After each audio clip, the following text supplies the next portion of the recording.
Sabe, geralmente quando a gente pensa nas grandes previsões feitas lá atrás, na época do Iluminismo, a imagem que vem à cabeça é tipo quase matemática. Uhum. Como se fosse uma fórmula, né? Exato. Era como uma previsão do tempo. Acreditava-se cegamente que, com o avanço das democracias modernas, a tecnologia bombando, o triunfo da ciência, a influência da religião no mundo ia simplesmente, puf, evaporar. É, como uma neblina que vai sumindo quando o sol da razão aparece. Nossa, sim, essa é a analogia perfeita. A equação parecia super limpa e, bom, totalmente inevitável. O que era, na verdade, uma visão extremamente reconfortante para os pensadores daquela época. Eles desenharam uma linha reta em direção a um futuro puramente laico. Aham. E nesse futuro, a fé seria apenas uma curiosidade histórica, sabe? Algo guardadinho lá na gaveta da vida privada. O grande problema, é que a gente olha para a paisagem global agora, no século XXI, e esse boletim meteorológico errou de forma grotesca. Errou feio. A neblina não se dissipou de jeito nenhum. Na verdade, ela está moldando ativamente tudo ao nosso redor. E assim, eu estou falando desde a geopolítica internacional até quem ganha eleição lá no seu município. Com certeza.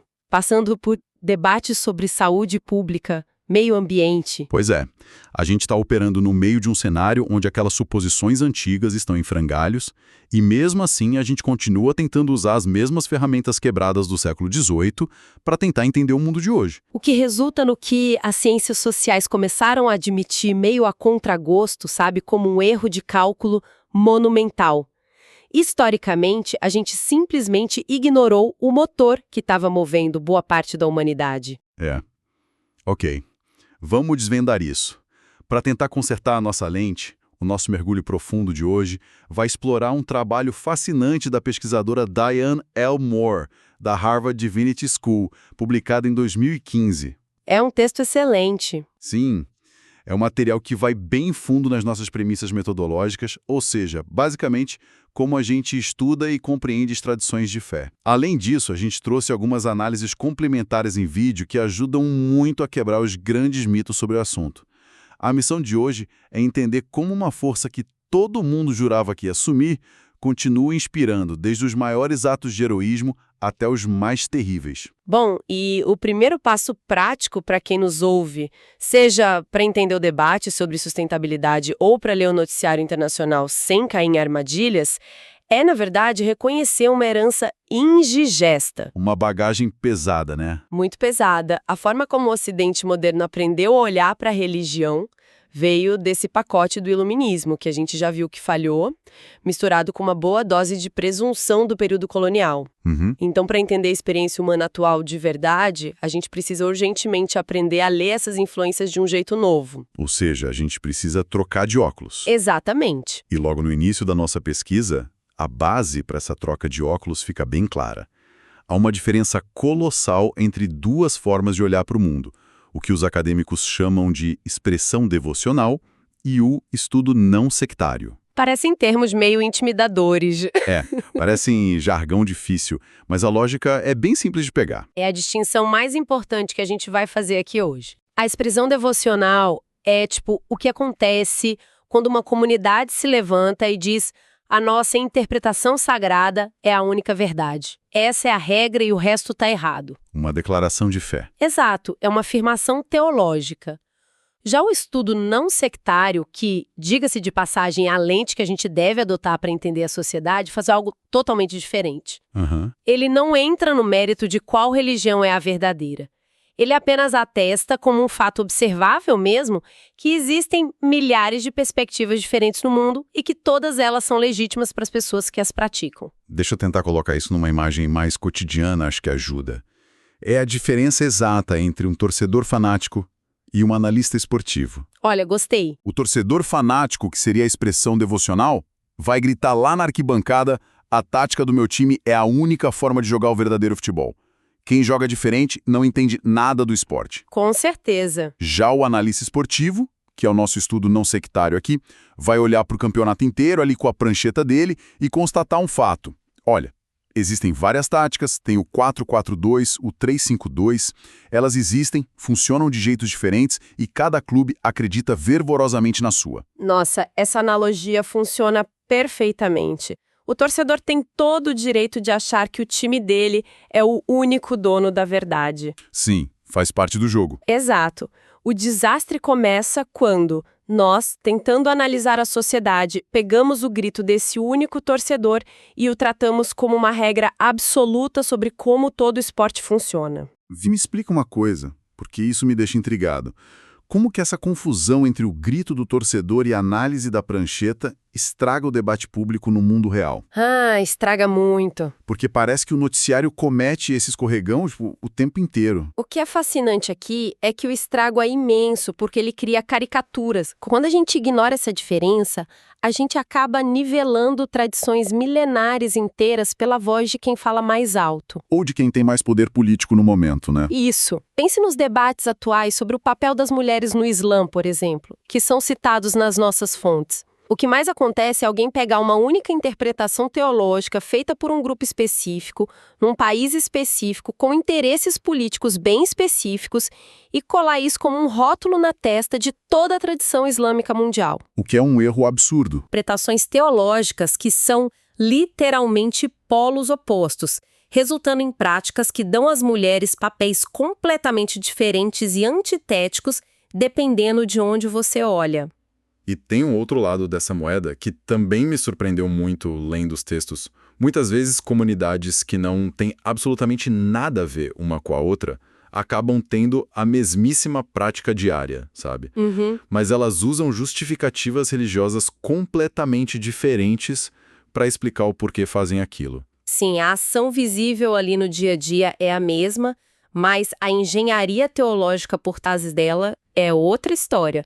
É por isso que a gente não pode simplesmente observar uma pessoa rezando ou vestindo uma roupa específica e achar que a gente já sabe o que se passa na cabeça dela ou como ela vota. Então, se a gente coloca esses novos óculos de analista esportivo, a primeira coisa que cai por terra é aquela ideia de que uma religião é um bloco de concreto. Exatamente. O que quebra o nosso primeiro grande mito de hoje, a ilusão da uniformidade.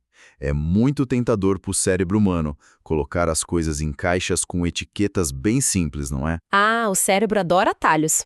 Mas tradições religiosas não cabem nessas caixinhas confortáveis.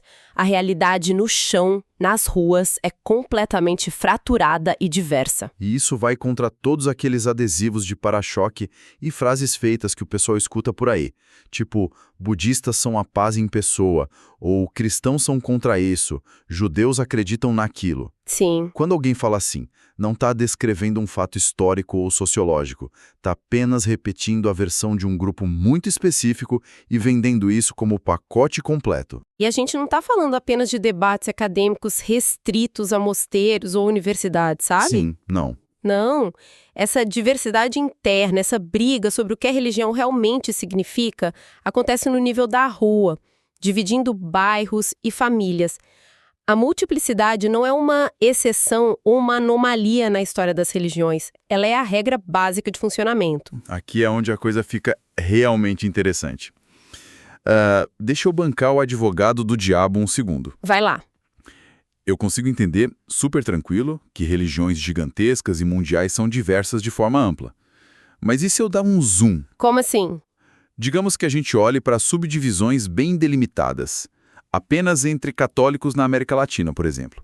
Ou, para pegar outra tradição das nossas fontes, se a gente separar o hinduísmo e olhar só para os seguidores do shivaísmo, a cartilha deles não deveria ser a mesma? A gente pensaria que sim, né? A teologia não dita a regra de forma uniforme ali dentro daquela caixinha menor. Olha, o buraco é bem mais embaixo. Mesmo dentro de uma mesma seita, debaixo do mesmíssimo guarda-chuva teológico, as rachaduras são imensas. Caramba. E o motivo é simples. Essas comunidades não flutuam no vácuo. Elas vivem imersas em contextos sociopolíticos diferentes. Pense num grupo religioso operando num país que está atravessando uma crise econômica brutal ou uma guerra civil. E aí pega outro grupo da mesmíssima vertente, vivendo numa democracia estável e super rica. Os problemas diários são outros. Totalmente outros. A pressão do ambiente externo, a falta de dinheiro, o medo, a estrutura de poder local força essas comunidades a lerem seus próprios textos de maneiras distintas. A política local espreme as crenças. Entendi. E o que sai do outro lado são práticas completamente diferentes. O que cria uma ponte lógica inevitável para a nossa investigação de hoje. Porque se a religião não é esse bloco de concreto no espaço físico, sabe, mudando de país para país, de bairro para bairro, ela também não pode ser uniforme no tempo. E aí a gente tropeça no segundo grande mito abordado nos textos, a ilusão de que a tradição é estática. Essa é forte. A ideia de que ela é imutável. Essa é a ilusão de que as religiões não têm história. Muitas vezes elas são ensinadas pra gente como se fossem artefatos de museu intocáveis, cheios de rituais fixos que caíram prontos do céu e congelaram lá no tempo. Uma estátua. Isso. Mas a lente do estudo rigoroso mostra que elas respiram, transpiram e evoluem constantemente. Quem pratica a fé está, a cada nova geração, reinterpretando o passado para fazer sentido do presente. Mas como isso funciona na prática? Porque, o texto sagrado tá lá impresso. As palavras no papel não mudam. Como que a tradição muda tanto se o livro base é o mesmo? O que muda não é o texto físico em si, mas o que as pessoas fazem com ele. Um exemplo clássico que temos na nossa pesquisa é o conceito de mandato do céu no confucionismo asiático. Lembro de ler sobre isso. Originalmente, essa ideia dizia que os governantes tinham a bênção divina para liderar desde que fossem justos. Uma validação do imperador. Exato. Mas ao longo das dinastias chinesas, essa mesma ideia que servia para justificar o poder absoluto dos imperadores passou a ser usada em outros momentos por rebeldes. Como assim? Eles usavam o mandato do céu para justificar a derrubada desses mesmos imperadores. Eles diziam, o imperador deixou de ser justo, então ele perdeu o mandato. O conceito se adaptou a diferentes eras e fronteiras geopolíticas. Genial! A palavra escrita era literalmente a mesma, mas a agência humana inverteu o uso dela. E a pesquisa da doutora Moore vai ainda mais fundo nessa questão do uso humano, tocando na ferida mais dolorosa da nossa história, a escravidão. Sem dúvida. A gente vê que a escravidão foi uma brutalidade justificada durante séculos por interpretações teológicas específicas dentro das 3 grandes religiões monoteístas. As pessoas pegavam seus textos sagrados e encontravam ali, claramente, o aval para escravizar. É um passado muito pesado. Muito. E de forma fascinante, e também trágica, séculos depois, fiéis dessas mesmas 3 tradições, leram os mesmíssimos textos sagrados e chegaram a conclusões opostas. Sim, e extraíram deles o combustível moral e teológico para liderar movimentos abolicionistas e condenar a escravidão. É a prova cabal de que a interpretação humana é quem dita as regras do jogo a cada época. Isso nos mostra que a moralidade vinculada a essas tradições é um terreno em constante movimento, não uma montanha de pedra inabalável. O que me leva, ao exemplo mais surpreendente e recente que encontrei nas nossas fontes. E eu estou falando de analisar apenas o registro histórico dos fatos, tá? Envolve a Convenção Batista do Sul, lá nos Estados Unidos. Esse exemplo é um divisor de águas para entender o tema. É impressionante. Nos anos 70, a Convenção Batista do Sul aprovou resoluções dizendo que o aborto, em várias circunstâncias, era uma questão de saúde privada, apoiando a legitimidade moral do procedimento. Estavam super alinhados com certas perspectivas políticas da época por lá. Aí o tempo passou, o tabuleiro político americano mudou completamente e, em 2003, a mesmíssima instituição revogou aquelas posições. Eles deram um giro de 180 graus. Total. Passaram a ter uma postura totalmente oposta, condenando a prática de forma absoluta. Isso mostra que a doutrina evolui com a política, mas pensando com a cabeça do fiel que está lá na igreja. Isso não gera uma baita de uma crise? Nossa, muita. Porque para quem senta no banco da igreja acreditando que as regras vêm de uma eternidade imutável, descobrir que 50 anos atrás a regra era, literalmente a oposta, não causa um choque no sistema da pessoa. Isso levanta uma questão importante, porque causa um choque imenso, sim. E isso expõe a maior falha do nosso modelo de educação. Como assim? O problema central é que a sociedade aprende sobre religião sem nenhuma âncora histórica. As escolas ou até as próprias instituições apresentam as crenças como dogmas flutuantes. Desencarnados do mundo real. Exato. Quando você retira a história da equação, você vende a ilusão de que nada nunca vai mudar. Então, quando a mudança inevitavelmente bate à porta, seja sobre resoluções polêmicas ou qualquer outra alteração de postura, o desconforto é gigantesco. Claro. A ferramenta que as pessoas receberam para entender a própria fé simplesmente não previa que seres humanos estão constantemente tomando decisões sobre o que acreditar. O que amarra, de vez, o nosso fio condutor hoje. A gente estabeleceu que a religião se adapta de acordo com o lugar e se adapta de acordo com a época. Uhum. Isso empurra a nossa análise para o terceiro mito abordado nos textos, que é a ilusão do isolamento. Sabe, a ideia de que a fé vive numa bolha estéril, totalmente separada do tal do mundo real. O que é empiricamente impossível. Religião, cultura, política e economia andam de mãos dadas, elas estão sempre entrelaçadas. É um tecido só. Sim, a fonte que estamos utilizando traça um paralelo excelente sobre isso. Hoje em dia, ninguém contesta que classe socioeconômica, gênero ou raça são fatores que influenciam como a sociedade se organiza, certo? Isso é indiscutível. Pois bem, a religião opera exatamente com essa mesma onipresença. Ela está embutida nas engrenagens da cultura. E aqui tem um detalhe na pesquisa que, confesso para você, quase me fez cair da cadeira. Eu imagino qual é. Quando a gente fala sobre secularismo ou Estado laico, a gente geralmente imagina um espaço neutro, a tela em branco da sociedade, né? Onde a religião simplesmente não entra. O terreno neutro. Uhum. Mas a nossa fonte aponta que o próprio conceito moderno de secularismo não tem absolutamente nada de neutro. Ele foi profundamente moldado por premissas teológicas de raízes cristãs. Essa é uma virada de chave mental que choca muita gente, eu sei. Eu fiquei chocado. Mas a própria arquitetura do Estado laico, a ideia de que a fé pertence puramente ao seu foro íntimo, que existe uma barreira invisível entre a Igreja e o Estado, carrega um DNA claríssimo dos debates protestantes europeus. Isso é muito louco. O secularismo não é um vácuo onde a religião não existe. Ele é, na verdade, um modelo cultural e político que herda uma forma muito específica do cristianismo de enxergar o mundo e a vida privada. Então, o que tudo isso significa? Se a religião e a cultura estão tão misturadas que até a nossa ideia de laicismo tem raízes religiosas, por que raios as mentes mais geniais da sociologia e da política passaram 3 séculos jurando de pés juntos que a fé estava com os dias contados na esfera pública mundial? O que cegou essas pessoas por tanto tempo? Bom, foi a insistência em não olhar pela janela, basicamente. Nossa, duro, mas real. Os teóricos criaram um modelo de mundo lá na época do Iluminismo e, bom, ficaram apaixonados por ele. Acharam que tinham resolvido a equação. Exato. A narrativa oficial era: quanto mais um país se moderniza e se industrializa, menos religioso ele fica.